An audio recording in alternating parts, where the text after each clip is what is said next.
ça, la mort? Mais c'est rien du tout. C'est rien de plus que ça. Mais il faut que je leur dise. Hein. En plus, c'était quelque chose comme une découverte. Et c'est sûr qu'il y avait un bien-être. C'est même pas du bien-être. C'est quelque chose que j'ai pas retrouvé jamais. C'est pas possible.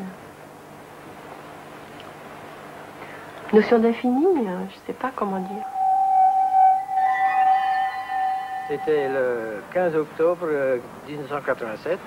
Ma femme et mon garçon m'ont trouvé évanoui, à ce que je crois, enfin je ne me rappelle pas, à ce qu'on m'a dit après, et ils m'ont emmené eux-mêmes à l'hôpital.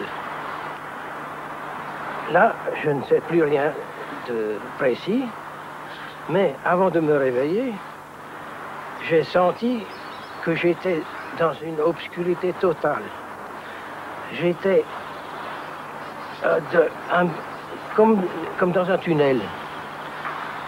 Mais le tunnel commençait, il y avait des flashs à droite et à gauche. Et le tunnel se rétrécissait et je me sentais aspiré d'une façon vertigineuse. Et j'ai commencé à voir le bout du tunnel, une petite lumière blanche. Et j'ai entendu ma voix, avec mon accent, qui me disait qu'il fait bon mourir. La lumière s'est agrandie, une lumière, enfin, elle n'éblouissait pas, mais elle était belle. Et je me sentais environné par la lumière. Et je me sentais au 7e ciel. Donc c'était dans les Landes, en vacances, et mon cœur s'est arrêté. Et je suis morte un peu plus de 7 minutes. D'abord, j'ai réalisé que je mourrais. Et j'étais avec une amie et je lui ai dit d'appeler les gendarmes parce que je savais que je partais. Je me suis retrouvée carrément dans la lumière. Et là, il y avait des êtres autour de moi. Je ne peux pas dire non plus que je les voyais. Ils étaient là, avec un amour... Il n'y a pas de mots. Il n'y a pas de mots. Et puis, c'est détaché de ces êtres impalpables, un être que j'adorais qui était ma marraine.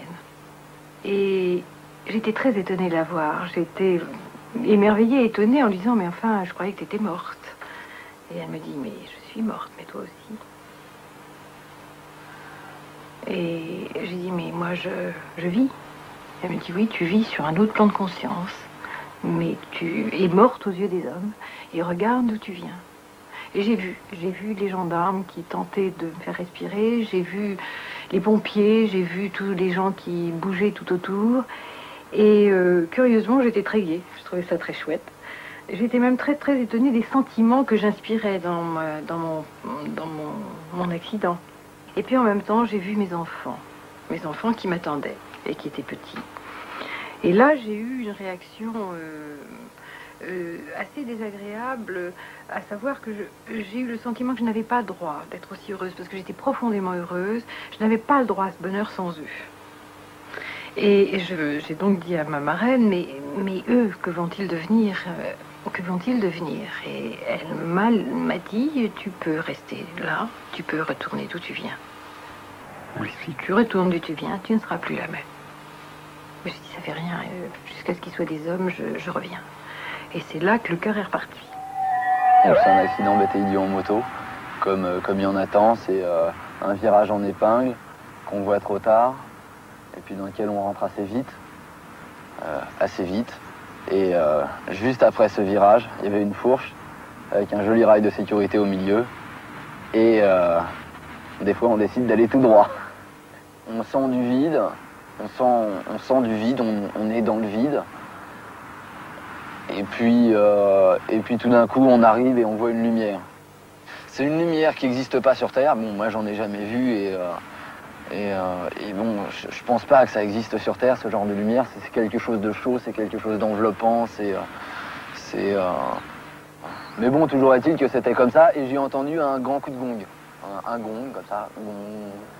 C'est quelque chose de vraiment clair pour moi, de savoir que j'ai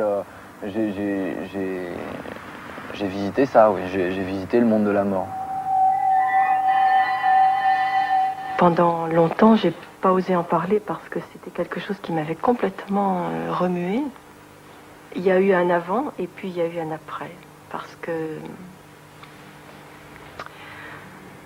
j'ai plus vécu de la même manière à partir de ce moment-là. En quoi ça a changé ma vie? C'est que moi j'ai eu une recherche spirituelle, pas religieuse, spirituelle, que je n'avais pas du tout avant. Ce que j'ai passé, je ne peux pas l'oublier et je ne peux pas convaincre quelqu'un que c'est vrai. Mais moi, je l'ai passé et je ne peux pas dire autrement que ce qui s'est passé. Mais depuis, j'ai rudement changé. Je ne veux pas vous exagérer, mais je crois avoir rajeuni de 10 ans. Ah, je ne suis pas meilleur. Ça ne m'a pas rendu meilleur, mais peut-être plus juste. Et je ne peux pas voir, à la télé, je ne peux plus même voir les films avec les gangsters à la mitrailleuse, tout ça, ça me fait un effet que je ne peux pas admettre. Avant, j'étais comme tous les êtres humains à me battre pour moi-même, pour ma cellule, pour mon noyau familial, par rapport à ma propre ambition, avec tout ce que ça comporte. Mais bon, les autres, c'était les autres. La seule chose que m'a apporté cette mort, c'est qu'il m'a sorti d'une paresse colossale. J'ai envie que les gens soient heureux et soient gais et créent, existent. Et c'est fantastique de vivre. Je me mettais un peu en dehors de la société. Bon, je faisais ma petite révolte dans mon petit coin, dans ma petite tête, et puis basta. Bon, simplement, je vivais comme ça, en brûlant les étapes, et puis bon, j'étais jeune, fallait y aller, etc. Quand on a vu la mort, c'est quelque chose de... C'est-à-dire qu'on vit les choses plus pleinement. Je sais pas, je bois un café, ça peut être mon dernier café. Et ben, il a un petit goût en plus.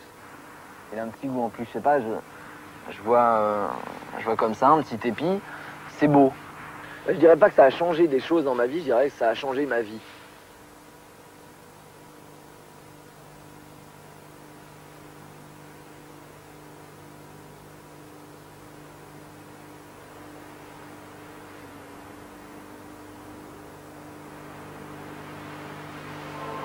Séquence rétro. Les fiançailles de la science et du merveilleux ne datent pas d'hier.